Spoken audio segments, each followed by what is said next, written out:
Lesson 5.2 is about the ways to prove that a quadrilateral is a parallelogram. Okay, there are 5 ways to show that a parallelogram or that a quadrilateral is a parallelogram, and you don't need to show all 5 of them.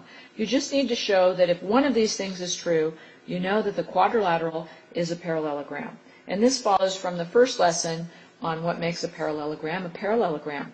Okay, if you have a quadrilateral and you can show that both pairs of opposite sides are parallel, it's a parallelogram. If you can show that both pairs of opposite sides are congruent to each other, it's a parallelogram. If you can just focus on one pair of opposite sides and find that they are both parallel to each other and congruent to each other, you have a parallelogram. If you can prove or find or show that both pairs of opposite angles are congruent, both pairs, you have a parallelogram. And lastly, if you can prove that the two diagonals of the quadrilateral bisect each other, they cut each other in half, then you have a parallelogram. So let's test out your understanding a little. We're just going to look at various quadrilaterals and say if they're a parallelogram, yes or no, and why. In this first one, I think you're saying yes, because you're saying, well, both pairs of opposite sides are congruent to each other. So yes, we have a parallelogram. This next figure is a parallelogram because you have one pair of opposite sides parallel and congruent. So yes, this is a parallelogram. Now in this next figure, what I see is that I've got one pair of opposite sides are congruent to each other, but I don't know that they're parallel to each other. And I have one of the diagonals has bisected, the longer diagonal has bisected the shorter one. But the combination of these things does not give me enough to know that I have a parallelogram here. So in this case, I cannot prove or show that this figure is a parallelogram. In this next figure, I do have a parallelogram because I can see that both diagonals have bisected each other. So this figure is a parallelogram. In the next figure, I can see that I have one pair of opposite angles congruent, but I don't know about the other two. And even though it's drawn to look like a parallelogram, I don't have enough evidence to be able to prove that it is.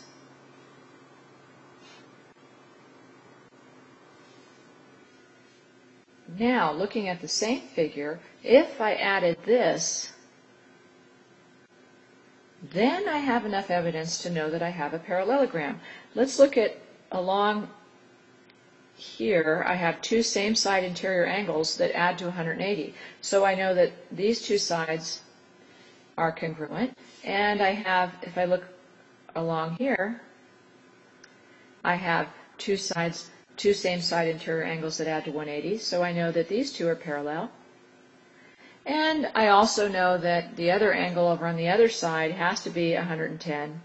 So I have both pairs now of opposite angles congruent, both pairs of opposite sides parallel.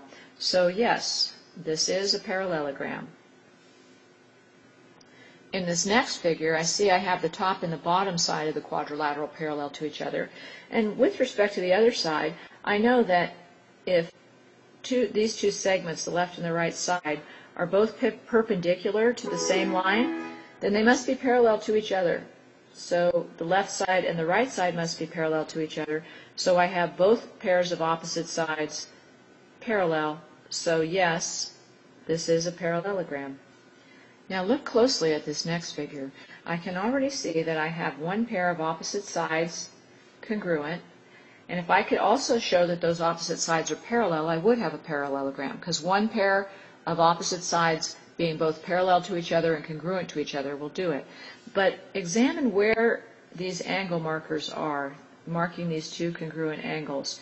If I trace this angle, with this diagonal line being the transversal between them, I see that these alternate interior angles here and here are touching or are made up of this top side and the bottom side.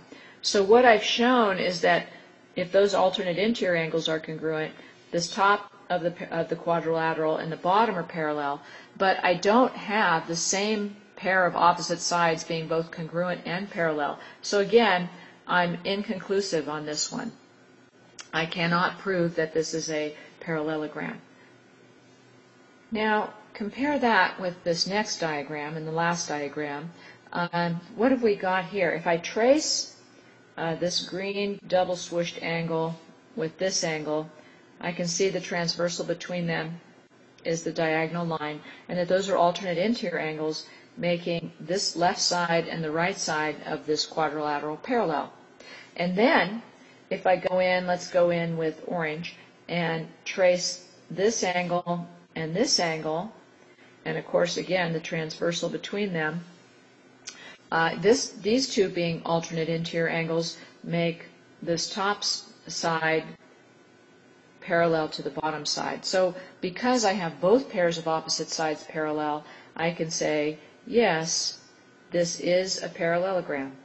And that concludes our short lesson on how to prove that a quadrilateral is a parallelogram. Whoops, no, that doesn't conclude it. One more example. Okay, in this last example, I have a quadrilateral with two diagonals drawn through it, and the question is, what must x be and what must y be in order for this to be a parallelogram? So I know if this is a parallelogram, those diagonals have bisected each other, and that first of all, that 3y minus 40, which is this piece here, has to be congruent to this piece, so it has to equal y. Okay, and that'll be easy to solve for. And then on the other diagonal, I can see if this is a parallelogram, these two pieces are the same. So on this other one, I can say that x squared must be equal to x plus 30. Okay, so let's solve the linear one first. I have the equation all in y on the left. So if I subtract y from both sides, leaving a 2y here, and add 40, I get that y is equal to 20. Okay, so one of the diagonals is 20, and the other is 3 times 20 minus 40, 60 minus 40, or 20. So that checks. On the other diagonal, x squared equals x plus 30, I see here that this is a quadratic equation, and I'm going to have to either factor it or use quadratic formula to solve for the length of x, for the value of what x is. So I'm going to get this into standard form. Back to your Algebra 1 days, I'm going to subtract x from both sides, subtract 30 from both sides, set it equal to 0, and then I'm going to factor it because I know if the product is 0, that one of the factors must be, and that will let me find x. So to get the x squared in the first position, these have to be x's, and to get I need two factors of 30, a positive and a negative factor that have a difference of 1, because there's like a negative 1x right here. So those two factors would be a 6 and a 5, and this would have to be a negative 6x, and this would have to be a positive 5x when I FOIL these out. So this is a minus, and this is a plus. So that lets me solve for what values of x will make this equation true. If I say what value of x will make this factor, the whole thing inside these parentheses, equal to 0, therefore the equation will be true, and that's a negative 5.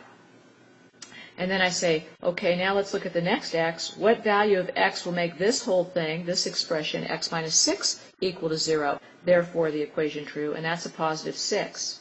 So I have to check both of these in the original, and I do see that if x is 5, then this is negative 5, then this is negative 5 squared, or 25, and this piece here would be 5 plus 30, negative 5 plus 30, or 25.